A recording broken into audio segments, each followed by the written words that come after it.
Well, hello, Clive to Carle here, and I'm joined by a very illustrious guest, Elana Freeland, and very, very, very interesting that she's been working for a very long time on all sorts of fabulous areas. And I think, Ilana, that actually most of the people who are listening to this will already be pretty well versed in everything from HARP to 5G and those sort of subjects. So I'm particularly interested in picking your brains about a few specific areas. One of them is, the current thing of what it means to be human and who is and who isn't. What the great plan is, at a soul level, what the hell's going on. And then really I try to focus the shows that I do on solutions. I very don't I try not to delve into the problems because that lots of people do that. So I'd be very, very interested to know, what you think is the way forward for humanity, for us as individuals, for countries. So can I turn that over to you, Ilana? Yes, yes, of course. All right, so let me just give a little background about how I arrived at this area that, as you know, my third book and my last geoengineering book is just out since October. And it's called Geoengineered Transhumanism, How the Environment Has Been Weaponized by Chemicals, Electromagnetism, and Nanotechnology for Synthetic Biology.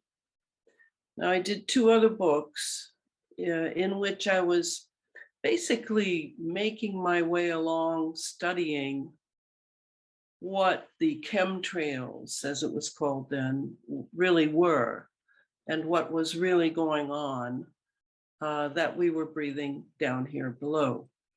And that was really interesting because I had done another series. I tend to, I don't know if I'm long-winded or long-thoughted, but I did another series in which I had over 100 files in order to keep track of articles and things I wanted to include in the book, in the series. And that was the Sub Rosa America series. A lot of people don't even know I wrote that because by the time I was finishing it took about 20 years, 10 years of study and 10 years or so of writing. And meanwhile, living my life. The Sub Rosa America series is about what happened primarily to America after John F. Kennedy's assassination. And I did it in a fictional format, sort of thinking of Solzhenitsyn and the Gulag archipelago, because I really feel that I felt that I needed to represent my generation, the 60s generation, in the way I truly experienced it, not the usual Newsweek, Time magazine, sex, drugs, and rock and roll, but what I really experienced as being more preeminent in the 60s generation, which basically was political, spiritual quest, and long, detailed discussions about history, philosophy, spirituality, all of the above. And of course, this is the generation that experienced the murders of what I call the three kings, the John Kennedy, a sitting president, shot down like a dog in the streets of Dallas, Martin Luther King out the back of a motel, and then Robert Kennedy in a kitchen. So this was really huge for my generation. We were devastated, and I wanted to do the Sub Rosa America series in order to show what had happened that we couldn't foresee entirely, but I'm sure there were clues and hints all over the place that we were simply, in a way, too young and untried to really contextualize together.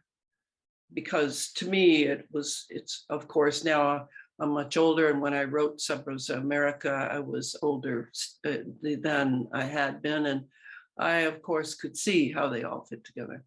So it's called the Sub Rosa America, a deep state history. That's the. So I had files for that, and I had a file in chemtrails and a file on HARP, the High Frequency Auroral Research Project. So that's where I started, sort of gathering a bit on the sky while I was interested in many, many more things. I was so ignorant when I started the first book that I didn't even know that the HARP and chemtrails were really sort of connected.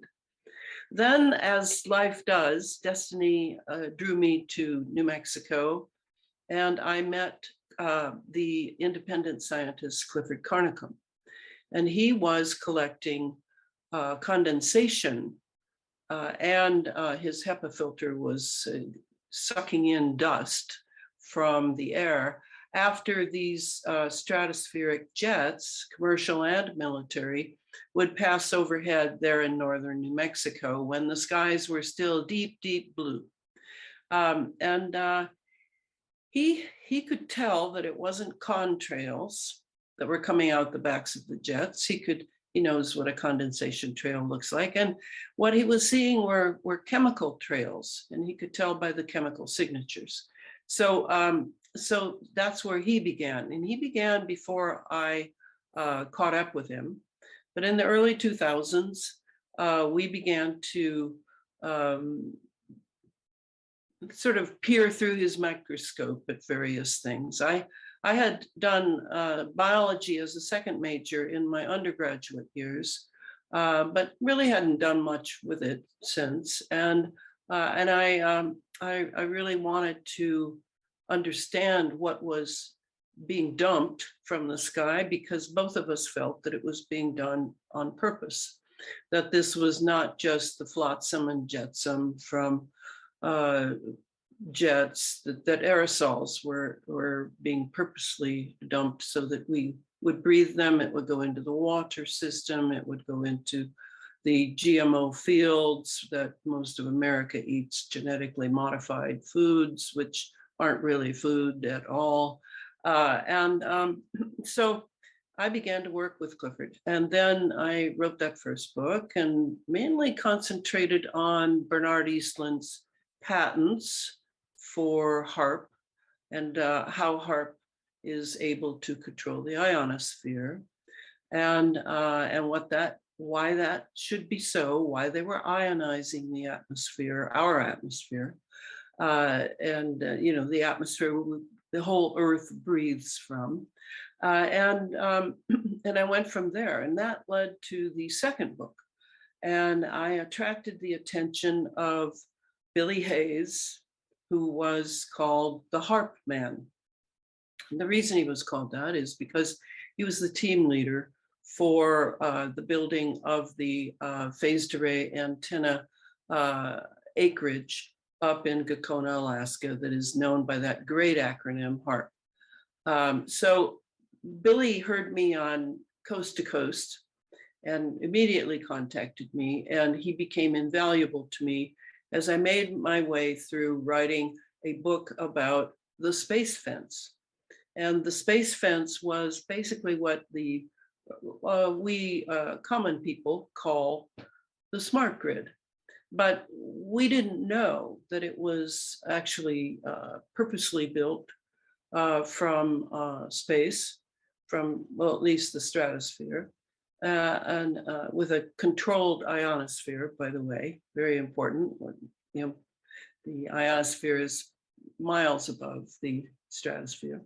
And so Billy guided me. He himself, I don't know if you know this, was an MK Ultra victim from his childhood. His father had worked with and for the CIA. And so Billy was very early sent to certain schools that had a deal with the MK Ultra programmers. And he was, and that would have been with several other names that probably at least the so-called conspiracy theory students among your audience would know quite well. Billy was friends with several of these guys. And he would be taken out of class and programmed for electromagnetics. So whenever I had any question about anything electromagnetic, Billy could answer it because he was like an encyclopedia. He would just shift into his programming, and there it was. So invaluable. I spelled it out. To this day, Lockheed Martin, which is #1 in the world for, I call it an arms dealer. It's known as a defense contractor, which is a little funny. But Lockheed Martin still owns all the patents for the space fence. The space fence came under a program that had been begun in the Reagan era when George H.W. Bush was vice president, Reagan was president, and Dick Cheney was Secretary of Defense. And so that had seemed to go away under the Clinton regime, but it didn't really, it just went black, and they had developed it. But what they needed was an ionized atmosphere for all of their wireless operations that they had in mind. And so that's why HAARP was so essential, to be able to penetrate the ionosphere, stimulate more electrons to pop off of more atoms, and draw all of that down and be able to draw it at will into our atmosphere. Meanwhile, they needed all those particulates, those nanoparticulates, and to spread those around all the time, because you can't really do wireless operations in a vacuum. You have to have a lot of matter there. And so that's how we ended up with all this stuff. And that would have been, yes, it started in the 90s, and it went through into 2013, when the rumor was, or the disinformation, or the theatrical production was that, well, they were shutting HAARP down now because it had been successful. The Air Force had learned a lot. DARPA had learned a lot, and and it's going to go away. Well, that's ridiculous. There's no way that a weapon system like that is ever going to go away or be allowed to. And so, it then proliferated. The HAARP system, ionospheric heaters, proliferated into smaller units, some of which are mobile, some not. At the same time, the particle accelerators were developed, like CERN. And now I hear, I met a Brookhaven National Lab scientist the other on my book tour, and he said that he would gladly keep me posted on the development at Brookhaven of yet a larger type of hadron collider. So that's going on right now. Okay, so what is all that about? That was all about the secret space program that Catherine Austin Fitts talks about. So that's one very big part of the drama unfolding before us, and why we are subject to this, all this debris coming down and on a nanoscale, and we can't see it, and we have hotter than ever summers, and the rain is strange, and this is strange, and this is mysterious, and we hear all this language in the mainstream media that's all controlled by the same players that run the entire weapon system to turn the Earth into a weapon system. All right. So what I concentrate on in this book, in particular, Geoengineered Transhumanism, is how I suddenly realized, oh, they've been doing all this to the planet to actually prepare it for, to make it so unfriendly and literally sickening for a natural human being, but to prepare it for a brain-computer interface treated transhuman hybrid. And that is why they did it. There, I just hung up on someone. I'm going to unplug my phone just a moment.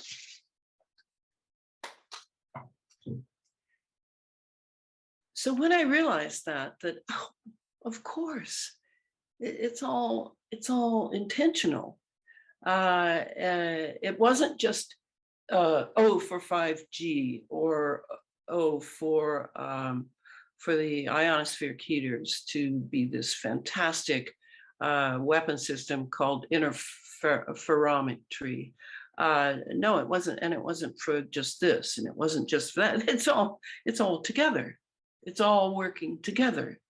And certainly the ionization of the atmosphere was essential to bring the Strategic Defense Initiative Star Wars program back to serve the secret space program. Then it was a matter of, yes, the military doctrine called to control all of the electromagnetic spectrum, the full spectrum dominance, it's called, is all about also controlling our electromagnetic spectrum, which, if you remember from your school days, if you look at the electromagnetic spectrum, the part which is visual for us is very, very tiny. And then there's, it goes all the way out this end to the gamma rays, it goes all the way out this end to the radio waves and microwaves. So we can't see any of that, but we can only see this little tiny wedge in the middle of the spectrum. But now they have various machines.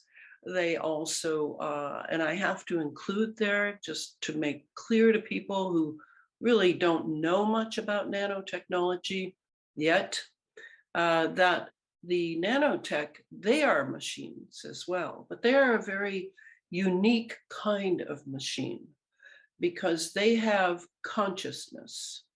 And it's not on par with human consciousness, but it is very much a consciousness. It's they call it swarm consciousness. And in other words, the nanotechnology, the nanobots, they can be made to swarm together and work together in a sort of hive mind, which of course is a term we're hearing more and more about to be applied to us.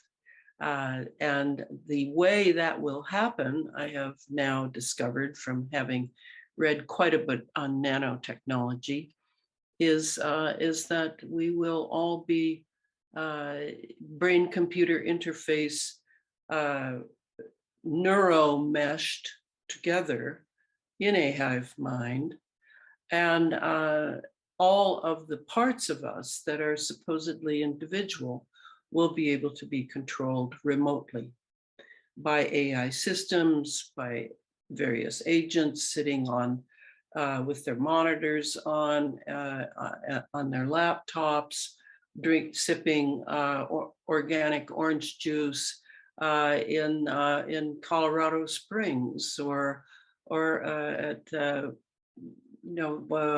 Alice Springs in Australia or wherever. So when I realized that the Earth had been prepared for a transhuman species and was made inimical to natural human being health, I realized that it had all been for transhumanism. There were certainly many sub-projects, etc. I don't mean to say it was all just for transhumanism, but it certainly transhumanism has played a very large role in the minds of what I call the global elite for many centuries. And it goes all the way back to the alchemical days when they could create golems, for example, the Jewish word for basically a sort of hominid computer man who you could write on his forehead your algorithm, what you wanted him to do for you, it, and it would be virtually done. So this idea of controlling humanity for the sake of men who would be as gods on the planet is very old. It's not new. What is new, or at least appears to be new to us, is the technology by which to pull this off. And what hasn't been included in general in all the discussion regarding the recent 2.5-year assault via inoculations on the natural human being is the role that preparing the planet has had.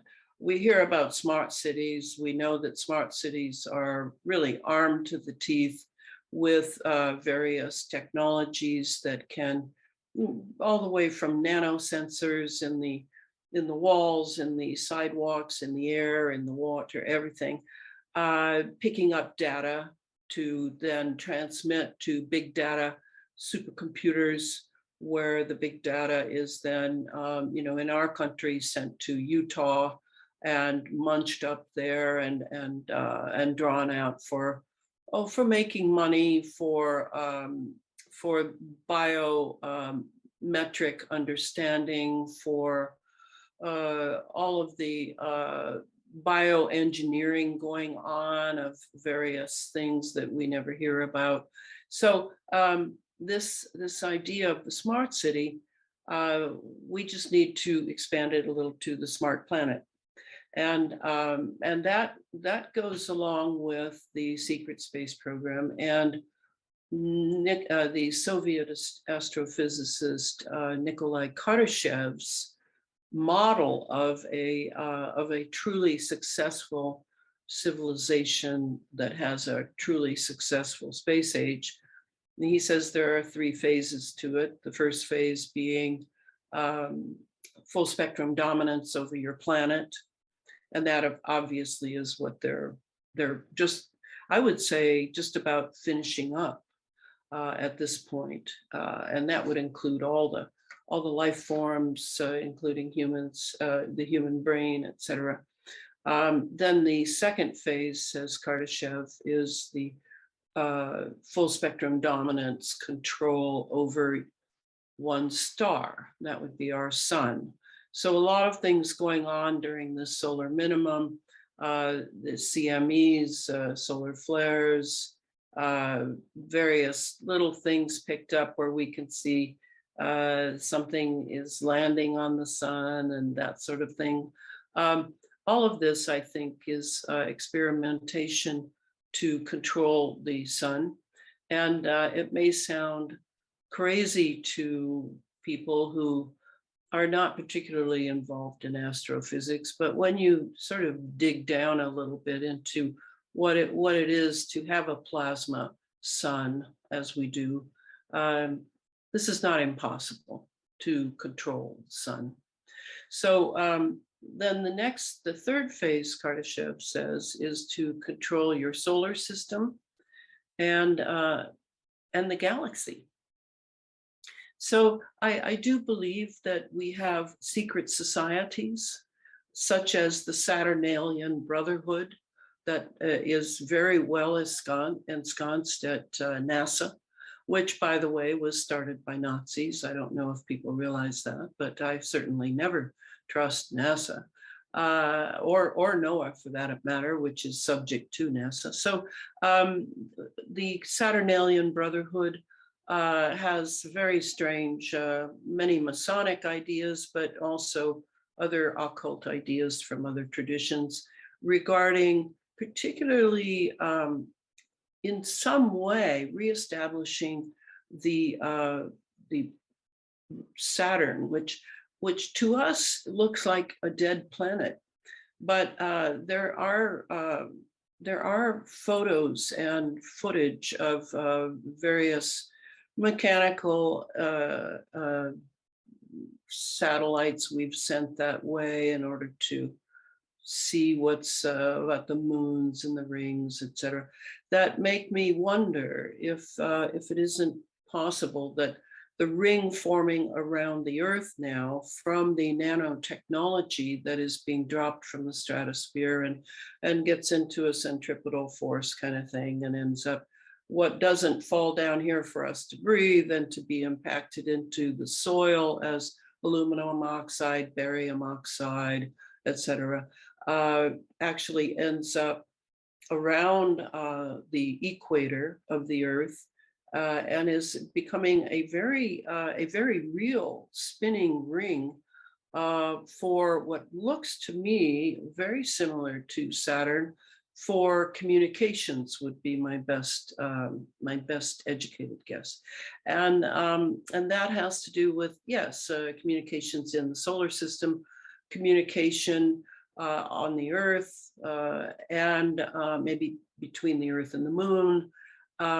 But also it has to do with the sandwiching in of us into this space fence lockdown that I talk about in the second book, whose title is Under an Ionized Sky, From Chemtrails to Space Fence Lockdown. And that book was written and published in 2018. And so we're sort of between, yes, the satellites, all these, the Elon Musk satellites and everybody else's. They make it sound like it's just Elon Musk's satellites up there, but truthfully, there's a lot.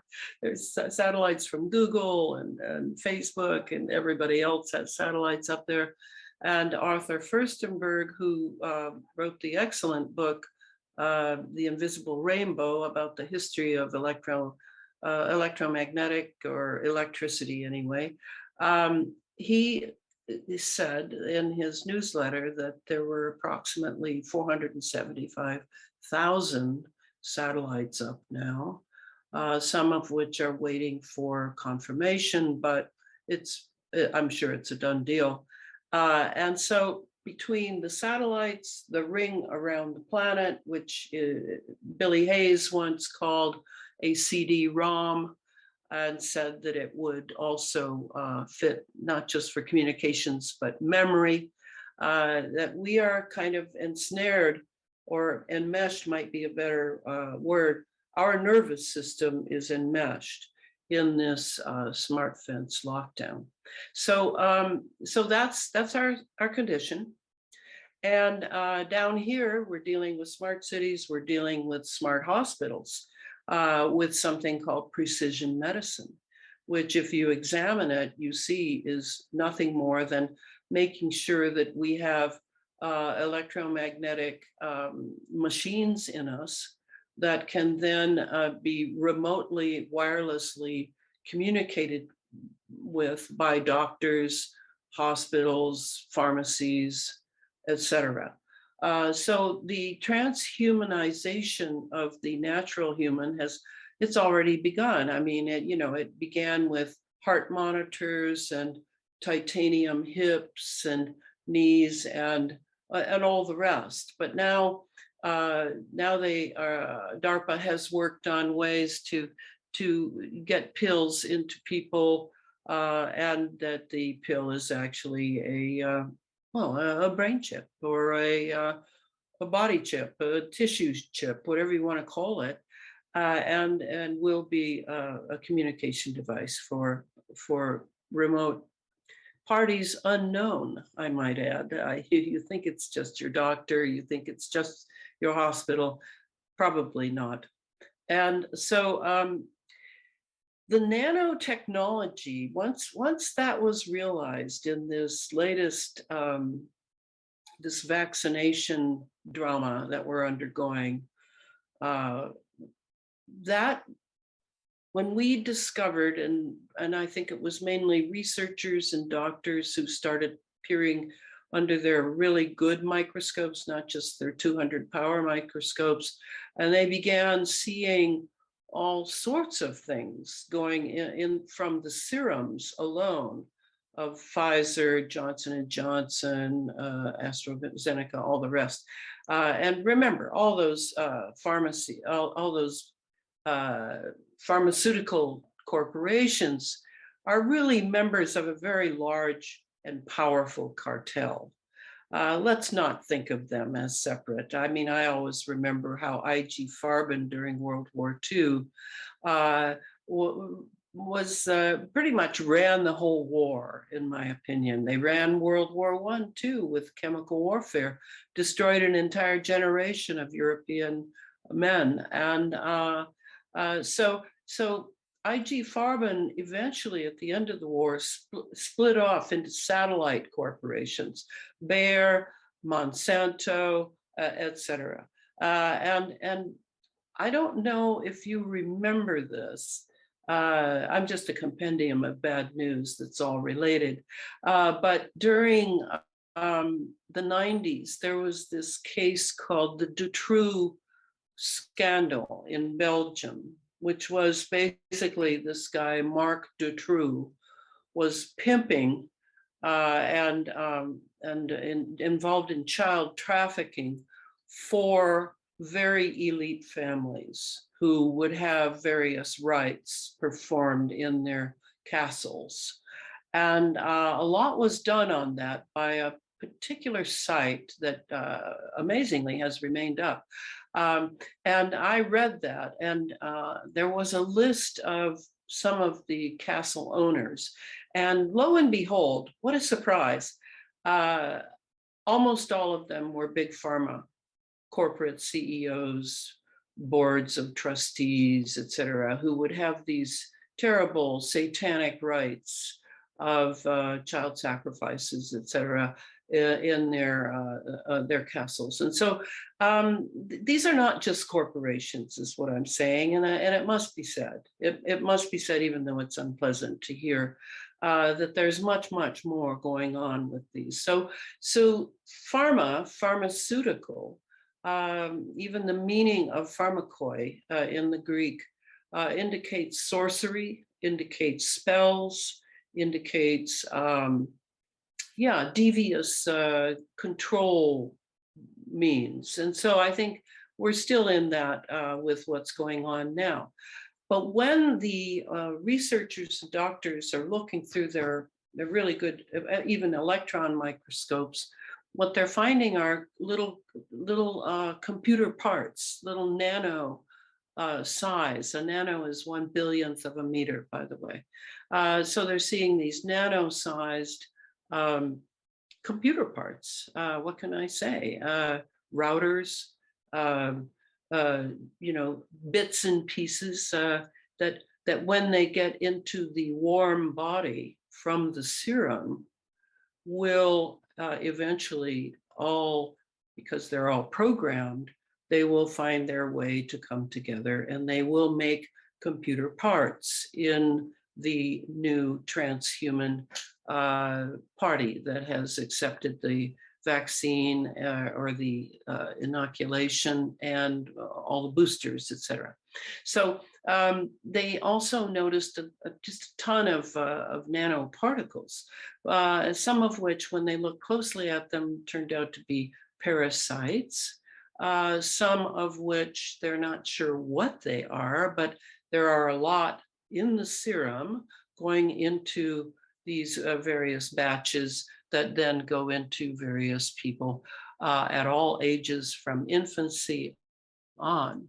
So we obviously have entered a transhuman time when people, natural human beings, are being prepped for a transhuman brain-computer interface controlled, AI controlled, slave. I mean, I don't know how else to put it. Our thoughts, because of the nano scale of these particles being inoculated into people, coupled with what we're all breathing, whether inoculated or not. So let's not all feel that if we choose not to be inoculated, we're safe. It looks to me like the idea is to create a being that could go in space, for example, could get past the Van Allen belts, for another example. The Van Allen belts are a problem because they're very high radiation. So that's why everyone was in doubt. And then immediately the CIA began to call people who questioned the moon landings, and Stanley Kubrick, the great director, who himself seemed about to admit that he had worked on a green screen version of the moon landings. The CIA called these people all conspiracy theorists. Of course, of course. Any time anyone with a bit of intelligence and perception among the people takes another look at some of these so-called projects that really turn out to be psychological operations on the entire public, it's like you really have to have courage to speak the truth and to continue to look at things 2, 3, 4, 5 times in order to make sure that that it really is true. That's how these wonderful, and I always recommend La Quinta Columna, which is a Spanish research outfit that you can find at orwellcity.com. Also, they have done the lion's share of work, and it's I don't know how it is in UK, but here in the States, it's a feat to even keep their videos up. They're disappeared like overnight because they are the ones who have corralled as close to the truth as we've gotten so far, and that's through their very deep study of what's in the serums, what's in the blood after the serum is inoculated. And what they're finding is, yes, the nanoparticles, the nanobots, these are nanobots. They are communicating, transmission, transceiving, receiving and transmitting.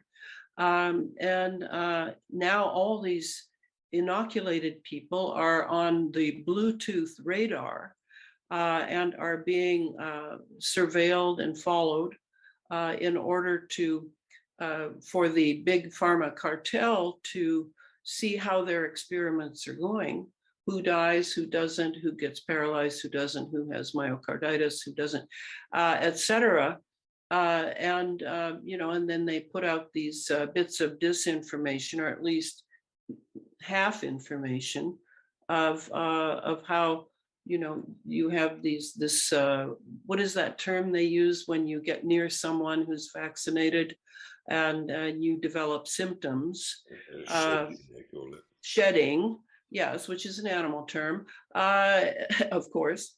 And the shedding is actually that you have now walked into the electromagnetic field, which is always a 90-degree deal, around that person's body, because they are now completely under some sort of transmission that is remote. And now you yourself may be picking up the transmission of sheer symptoms. We're not talking virus here. We're not talking contagion. I think Tom Cowan, MD, has pretty much given the death blow to that germ theory, and it couldn't come soon enough. I studied Chinese medicine in my 20s, thought I was going to be one of those doctors before life took me in a different direction. And I've known all these years that there is no contagion whatsoever. What there is resonance and frequency.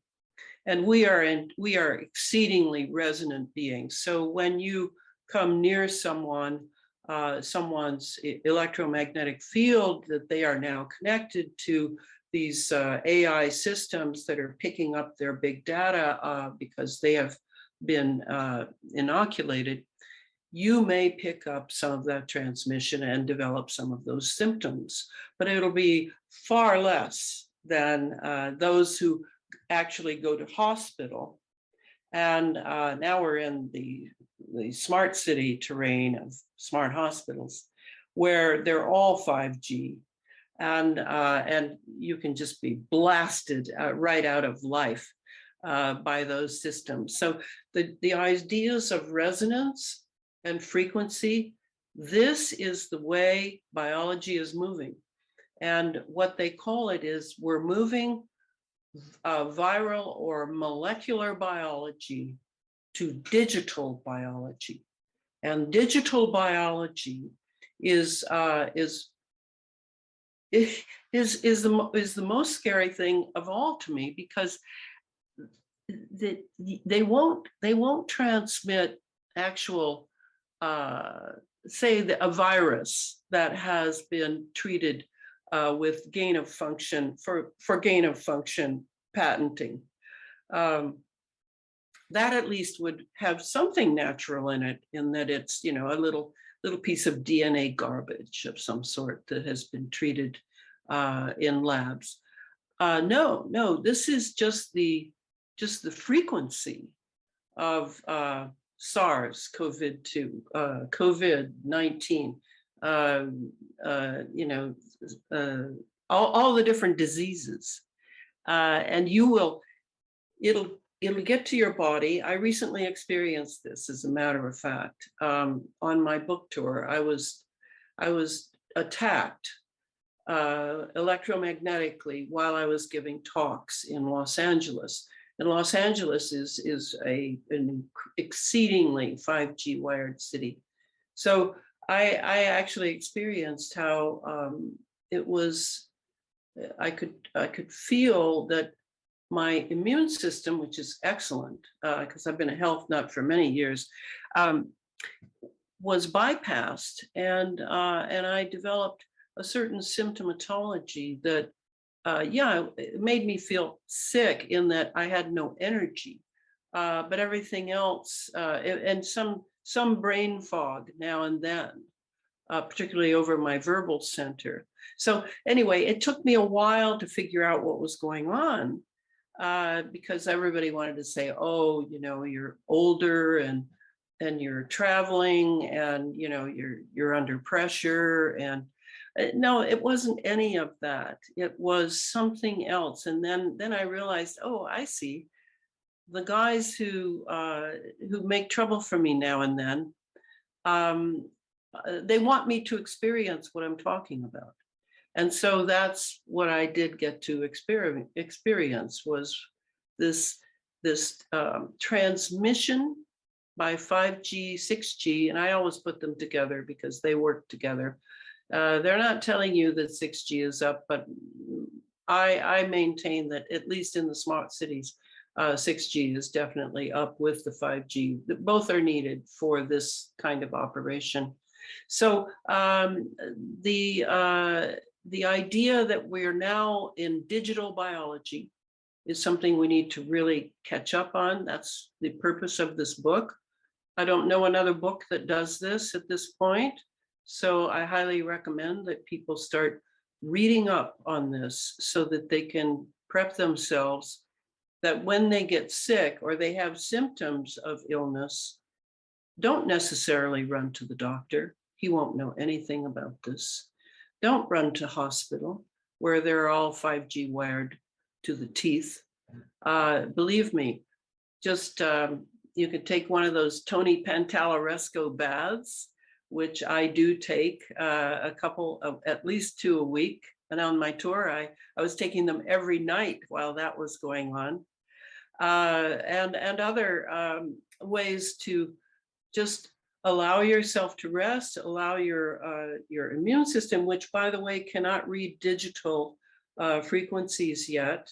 This is the problem with the immune system. It's being bypassed, not just destroyed. So that's kind of our situation. And as far as what we do about it, I never was one of the people that thought if we just learn enough about the chemtrails, we can make them stop. I knew they wouldn't stop.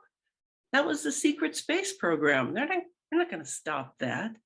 And that technology, the sophistication of the technology, instead, what I really am a proponent of, and I'm known for being very positive, and really, who knows more bad news than me? I mean, I really know the bad news, and I study the bad news because I have this ridiculous idea that in order to fight an enemy, you have to be like George Patton was, General George Patton during World War II, who would study the maneuvers of the enemy in order to know how they think, how they spend their free time, how they do everything in their lives, not just their battle plans. So I think, knowing as I do that we have all breathed in nanotechnology because of the chemical trails we've had for 30 years now, it was all the way back to the 90s, that we need to concentrate on our consciousness and really be awake. First of all, no fear, no fear. What good does fear do? Nothing.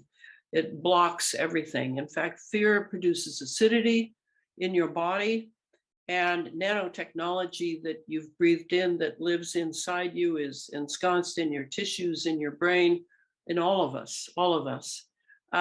It thrives on acidity. So let's not feed them. Let's eat a diet of good food. I don't eat GMOs. Well, I do when I go out to eat. I assume I'm eating GMOs. And then I go back to my organics diet the following day. The quality of your food, the quality of how you spend your life. Are you surrounded by electromagnetic equipment that you think is so cool? You have Alexa sitting there so you can talk to her. I think you need to reconsider that, because your nervous system, your natural human nervous system, is simply not made for this level of technology. And if you are taking the route to become a brain-computer interface transhuman, then you don't have to listen to any of this that I'm saying. I recommend not sleeping on mattresses that have wires in them, that have metal in them, because all of that metal can easily be an antenna. And given that we don't always know our neighbors or what systems they have, where the 5G is, it's all sort of hidden, particularly in smart cities, then it's better just not to have it, to be very, very aware of your relationship with metals. I've mentioned the food. I've mentioned doing an electromagnetic assessment of your toys. Get rid of whatever you don't need. I don't own an iPhone. I never have owned one. I never will own one. It's a military weapon system that they call dual use. Certainly, it's essential for controlling the nanobots inside our bodies. I do have 60 hertz here in the States. In the walls, I do have electric lights. I do have a computer, which I need for writing and researching. But otherwise, I actually don't have much by way of technology. I have a car, but it's an old car. It's a 2001 car, which is pre-masses of computers in the car. So the idea of getting one of those fancy Teslas or another fancy car that has hundreds of small computers in it probably is not such a great idea. So anyway, a reconsideration of the electromagnetics around us, learning about nanotechnology. Pick up a book on it. I read one, I'm not sure it was all true, but it was mainly about Eric Drexler, the founder, the discoverer of nanotech. And it was very good, and gave me a sense of his own indecision regarding loosing nanoparticles, manufactured nanoparticles on the world. That book was called Nano. So that kind of gets you a little start to taking care of yourself. Do I have any remedies to get rid of it all? No, I really don't. There are those devices you can buy that broadcast an alternate frequency. I think I have quite a few in this apartment I live in, and I'm convinced that they help because they're broadcasting a benign frequency for my natural human body. That sort of thing. But to be aware of what I mean when I say geoengineered transhumanism, we have been sort of headed in this direction for several decades. And it is a very old dream of the global elite to be able to control the masses instead of using the usual deception and lies and subterfuge and threats and secret societies to control everyone. So I'm assuming this is a very big move of changing the molecular biology into digital biology, and that will extend to our bodies. So the graphene oxide that La Quinta Columna is telling us about very much is able to replicate in the body and join and merge with each other in order to someday be able, I think this is their objective, be able to take the place of our natural nerves, definitely. And already we've heard from embalmers and funeral directors that there is a white substance, I assume it's hydrogel, that has hardened inside the veins and arteries of the dead, which indicates that that there was something going on there that perhaps when death happened, it then solidified. I don't know quite the progression of these things yet, but what I love is that we have people who are really, really studying these things, whether they lose their medical licenses or not. They are committed to finding the truth, and we have a large discussion going on now, and I'm so happy about that. Well, I think there are some elements of good news if we look towards the solutions for it. With graphene oxide, there's quite a few articles saying that soil-based minerals like fulvic acid, fulvic minerals, will neutralize graphene oxide, at least to a significant extent, perhaps not totally, but that's a supplement that's incredibly inexpensive, $40, $50 for several months worth of the stuff if you buy the right type. Then frequencies. I think if I was asked to treat somebody who'd been vaxxed or treat anybody, if, as you're saying, the chemtrails are delivering that sort of payload, if there is a self-replicating nanobot, I would imagine that if you pumped a really high frequency, very, very high voltage, like 500,000 volts, very low ampage, through to resonating Tesla coils, as we were discussing a little bit earlier before the show, I think you can wipe out most things. I mean, parasites, for instance, high frequency technology will wipe out parasites. You just hold it to to the wrist, the inside of the wrist, where the blood's flowing so rapidly. Let's say somebody was using iodine, for example, most people's immune systems are absolutely wiped out because they've got no iodine in their systems.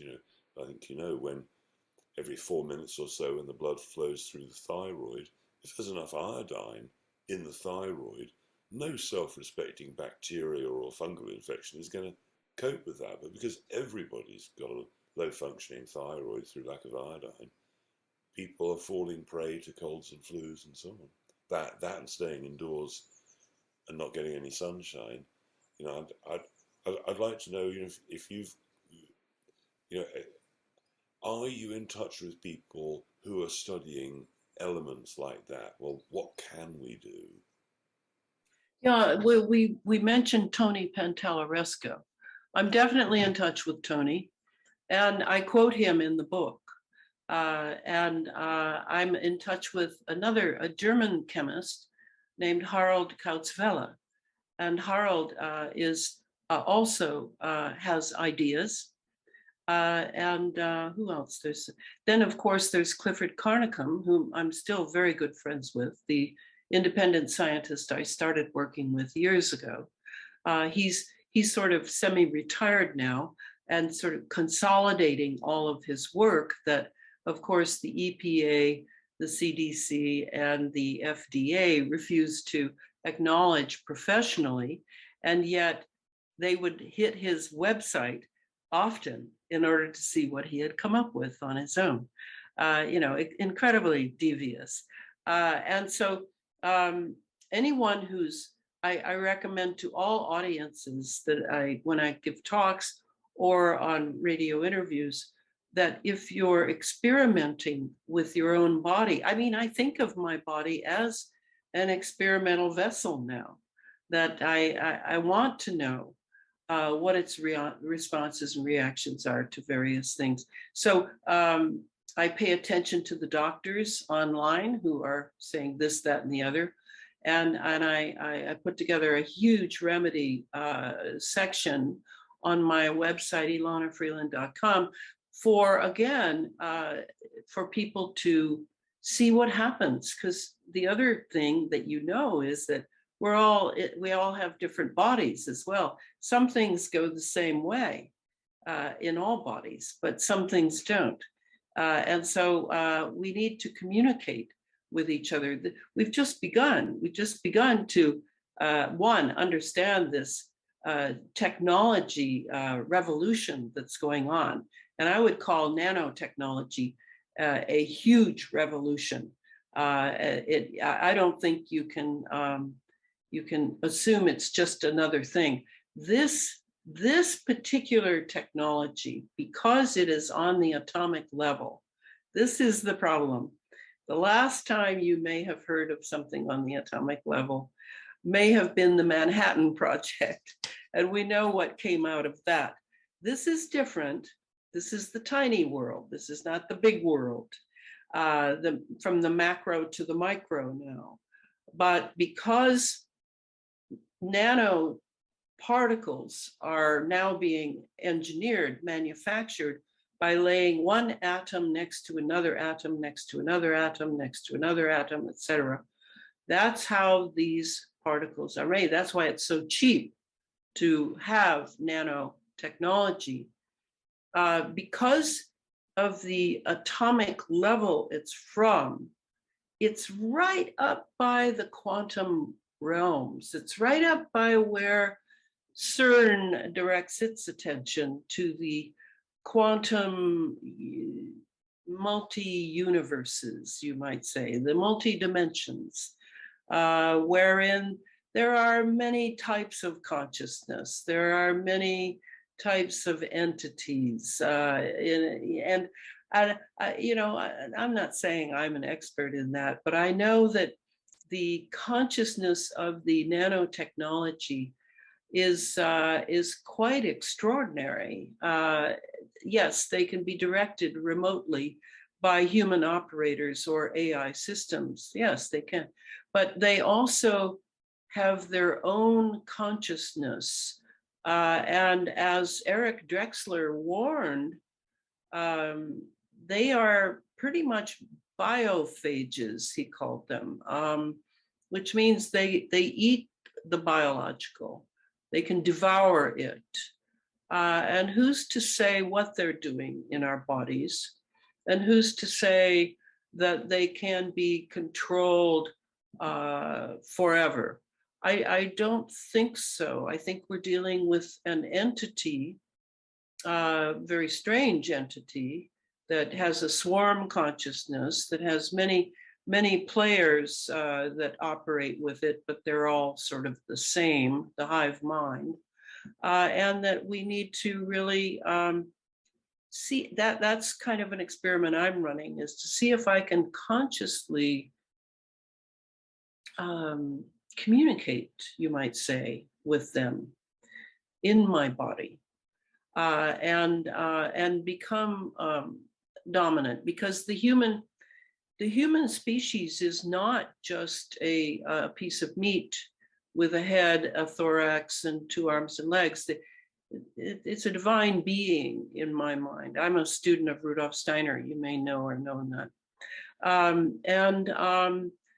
Our consciousness, our human consciousness, even in those who choose to live only their lower consciousness, has great possibilities. And I have a chapter in this book about the brain, just to give you a taste of how extraordinary the brain alone is. Yes, we can find our way through this, but not without knowledge of the technology. I do think we need that. In other words, to wind our thinking, which Rudolf Steiner calls a spiritual activity. And he doesn't mean it in a metaphorical way. He means it's actually the spirit of the human being is involved in thinking. Not all thinking, not the I have to go to the store to get some milk kind of thinking, but in certainly sense-free thinking, which is kind of how we're all studying this. We hear what the doctors say, we see what's under the microscope, and now we really need to dig in and sort of make a mental picture of how it works, so that we can begin to understand the highways and byways of that functioning, and work our thinking into it so that we can understand it better. I mean, that's literally how I wrote this whole book, is I went in deeply into many issues that I had very long, big files on. I'd been collecting things for years, and also had a lot of new material. So that ability of thinking to really kind of find its way through seemingly unrelated ideas is really quite extraordinary. And I always hope that people will follow my example in that. So, who or what do you think is behind it all? Who or what is taking the world on a sort of demonic path? Well, certainly the big pharma cartel, which is not just, of course, the lower minions of those cartels are simply interested in profit and in their careers and in being right and all that. But the ones at the very top, I know beyond the shadow of a doubt that these are true occultists. These are people who have studied what pharmakoi really means, as far as the spells, the incantations, that whatever you want to call, or whatever words that we now associate in the West, because we're so materialistic, we associate with Halloween. And yet there's all this other information about how this all works from another level. For those who are adept or are even adepts at working these things. So that level has to be taken into consideration. That level also has no qualms about blackmail, perhaps photos of a man, a corporate man with a child, and doing unspeakable things, to be able to control that man. I think these people if indeed they are still human, have worked for decades to overtake every part of human society that could be useful to a global takeover of humanity and the advent of the transhuman hybrid. So that would be big pharma. Now we bring in all the other corporations that, because big pharma is so big, that I'm sure that they have many stocks in and are involved in. There's big oil, there's the banking industry. They're all sort of at the very top with the high finance. They're all in this together. And their minions all are told whatever they need to be told to be controlled and to do what they're told to do. So I don't think of the minions that much. Then there's the problem of what I call the vacuum problem. If one of these people, or many of them, abandon their humanity, and what would that mean? We all have a different idea of what being human means, but there are certain things in a human being that when we meet a real human being, we know it. I maintain that, at least I know it, because I'm looking at someone who can look me in the eyes, someone who has this vitality, is certainly interested in all of humanity in this, even if many humans seem to be just couch potatoes or diabolically inclined. The human being is a unique conscious being. It is not the same as an animal, and yet it shares a body similar to that of an animal. It is here to develop and not to destroy its family or its loved ones that it meets on its way through life. There are many things that go into being human, and I maintain that some people sacrifice those for career, money, whatever, are simply so weak-willed that they can be controlled by someone with a much stronger will. And when that happens, there is a vacuum that then forms inside that human. Is it a real vacuum that could be measured? I don't know, but I know it's a vacuum. And there's a law in nature. Nature abhors a vacuum.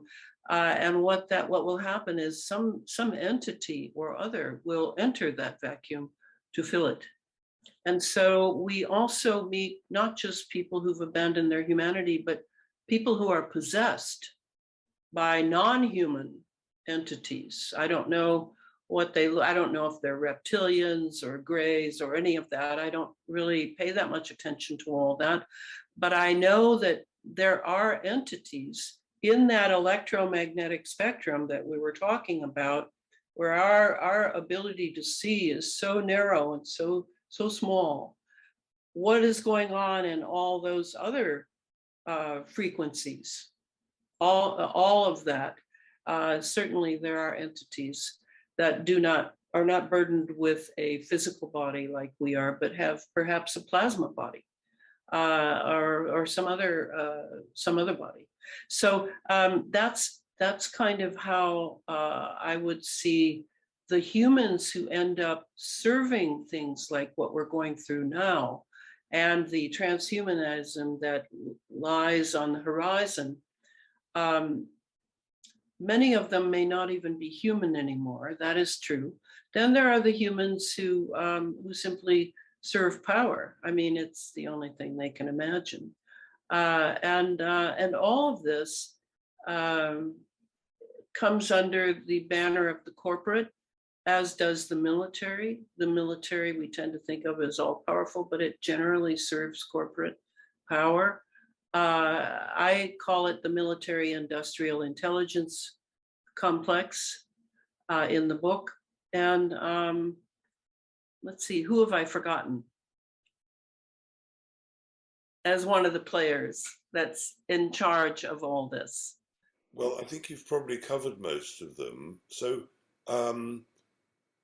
with your optimistic hat on, what needs to happen in the world for things to not work out the way they want? I mean, I spoke to Dr. Andrew Wakefield a couple of days ago, and he was being very positive, I felt, in saying, well, look, how many people who've had the vaccination have now woken up because they or their relatives, have got ill, and more, as the truth is coming out, more and more people are waking up. So if this is my element of it now, let's say 60% of people just will go along with whatever. 10% of people are perhaps for the money are serving, the greater bad. How many people who are awake and active does it actually take to really change things? Is it 20%? I mean, let's say we got together in a sensible way and did certain boycott actions or certain things, offered all the military in the world that we'd pay them double not to do it. What methods exist, if any, where we can somehow wake people up? Because everybody is enslaved, certainly financially, everybody's paying taxes in deep financial servitude. Everybody is beginning to realize that the governments around the world are all in it together, even Putin, and the horrors of what they have in mind for us. I try to remain relentlessly optimistic, but it's getting perhaps increasingly a little difficult to be as optimistic as I was a year ago or 2 years ago. But how do you see it? What hope is there for humanity? Well, to me, the way my mind works, when I hear that, what level are you coming in on? Because there's a lot going on here, right? There's many levels. Like you talk about consciousness and some people waking up. That's a very important level because we're all souls here. We all have come to do some work on our soul for hopefully our humanity, our race, our people, and for to experiment with the various things that are going on in the 21st century that were certainly not going on if we were here before. So there's that level, and in that level, I'm always counseling people. You still have your life. This is still your life, whether you're inoculated or not, whether there's a lockdown or not, whether the police are beating at your door, or this is your life, and you still have it. Live it to the degree you can in whatever circumstance you find yourself. I mean, that is the most important level. Now, if you're asking me on a societal level of how we could fix all this so that everything would be, nice, I have no answer to that, because I have been, I was a 60s person. I have been an activist. I have been writing and speaking and studying all my life. And I have been basically in people's faces for years about thinking about this and thinking about, and what about this and what about that? And everybody just goes to sleep. They just go to sleep in their conveniences, their entertainment. They have burdens. They have a mortgage. They have children to raise. They have all these things. And what I'm always pointing to is, because I spent years studying MK Ultra, for example, we need to know about these things, and we need to incorporate them into our thinking about what's going on in the newspapers, what we're being told, what we're not being told, and all that. And that really hasn't happened much at all in America. I don't know. I know a little about UK, but over here, no, it hasn't happened at all. People wait until things are really bad, and then they start moving.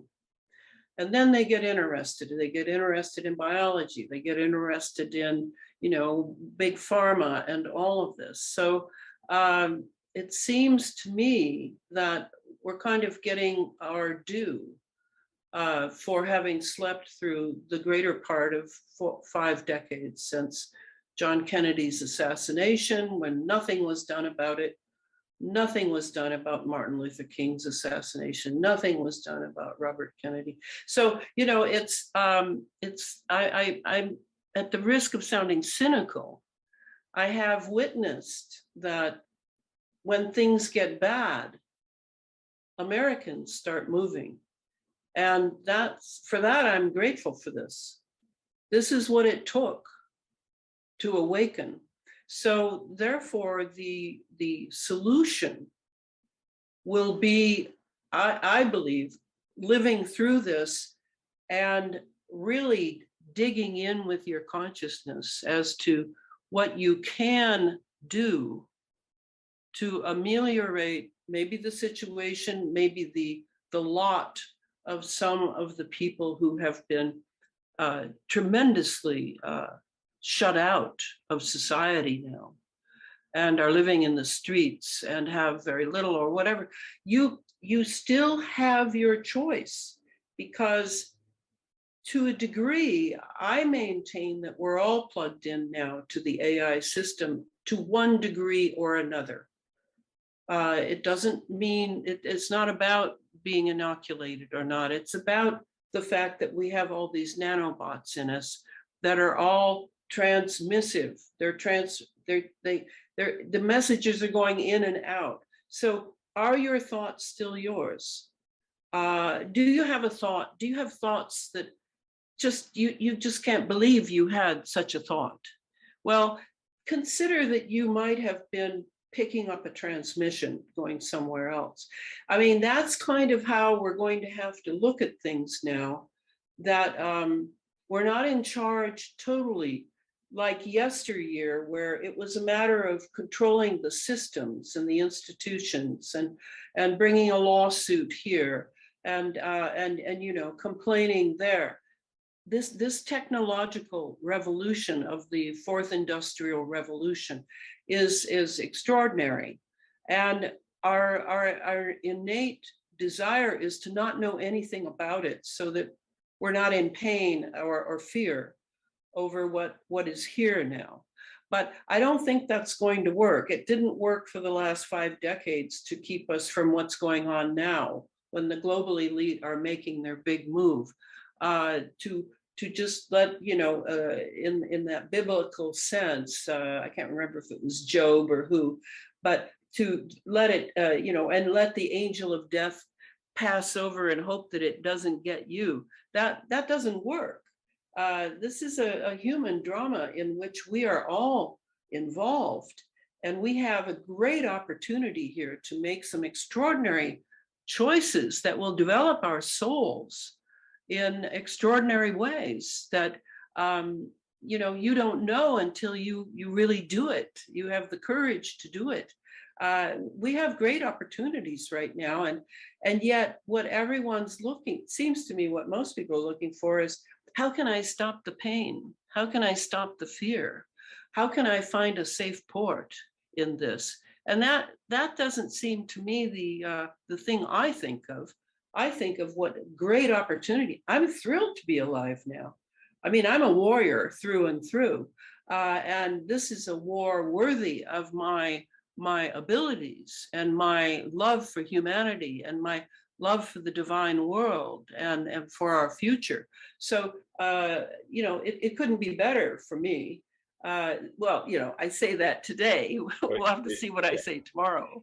But your purpose seems totally clear, and mine does as well.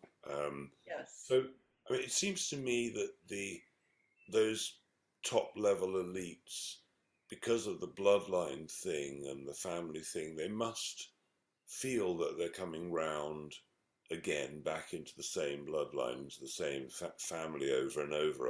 I see that as the reason why they do things long term. Um, would you agree with that? And their Yes, aim is to stop our souls reincarnating or whatever the various choices might be. yes, yes. I think they want to be as gods on this planet, and they now have the technology, and I also think they had it on Atlantis, and it went wrong, and they are back, many of them, to do it right, do it upright this time.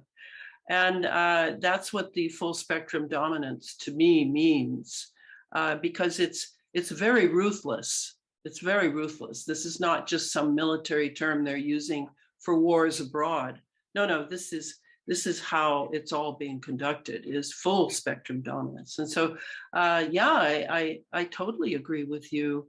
And I guess that's the scariest part to me would be, could they, I know that they are able to control who incarnates and who doesn't to some degree. I've seen enough from Steiner to realize that is true of some of the secret societies. But could they prevent, with all the falderall they're doing to the atmosphere and the stratosphere and the magnetosphere, could they actually prevent us from being able to come back?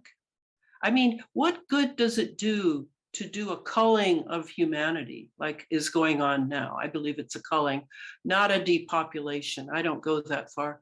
I think we're too useful as brats, but they are culling. What good does it do if you're just going to cull a bunch of people now and then they're going to turn around and come back? No, there must be something else going on, and I'm not on that mailing list. I don't know how, or I mean, could you do that with transhumans by turning their genetics around so that they are no longer human? They are now a transhuman, and therefore you have control over the transhumans, uh, but not the real human beings. I mean, that's kind of where I'm at now, is considering that this may be what they're after, is to make people transhuman, then kill a bunch, and then have the rest for slaves. I don't know. It's just a thought. You mentioned Martin Luther King earlier, and I find it extraordinary that most people in the United States don't know that the Martin Luther King family sued the American government and won. And one, no, it And, was yeah, and gave it them was not compensation. allowed in the mainstream media. Yeah. That's the power of the mainstream media. I mean, they couldn't be doing all this if the media was not, Mockingbird was not taken over by the CIA back in 1973. They couldn't be doing all this. I was in southern Spain maybe 20 or more years ago, and I was there. I was working with a medical doctor at the time. We were sitting having a cup of tea, and in the Herald Tribune it said, "This will be the last day that you in Europe can hear the truth. From tomorrow, the European Parliament has passed a secrecy law that they can do anything they like and not tell you anything about it, and we will be censored from tomorrow's edition onwards." Yes, yes, and it's the same in the States. Here, I think it would be perhaps what is called MISO, and I don't mean the soup. It's an acronym that stands for the military agreement that propaganda and lies are legal, and it can be done at home. Yeah. And now in England, many of the authorities are allowed to legally lie to you. They can legally entrap you. Yeah. Even the passport office is allowed to legally entrap you. I mean, they've just made criminality legal. It's unreal. Right. And that I do see spiritual causality there. The Satanists the Satanism is a religion, and it's doing very well in the United States, and it's done very well in the UK as well. I'm quite familiar with that, and so lies, deception, subterfuge, murder, mayhem, as long as you ritualize it, are all just fine with that sort of religion of the will, I call it. It's completely about the will to power, as was it Nietzsche who called it the will to power, or Schopenhauer. So I think that that's where all this has come from, so that people simply cannot tell the truth from the lie, and therefore they sort of shut down. Yes, quite. But as you say, an incredibly interesting time to be alive. I mean, it's uh, fabulously exciting the last 2 years. I'm very pleased I don't live in Sri Lanka, where there isn't any food. Um, Right, right. Getting very, very dodgy in a few places around the world and on a rapid basis. However, perhaps you could tell the audience where they can find your books and anything that will help get this message out. Yes, thank you. I have a site called elanafreeland.com. I call it a blog site. It's a website, and you'll find out a lot of things there about my interests.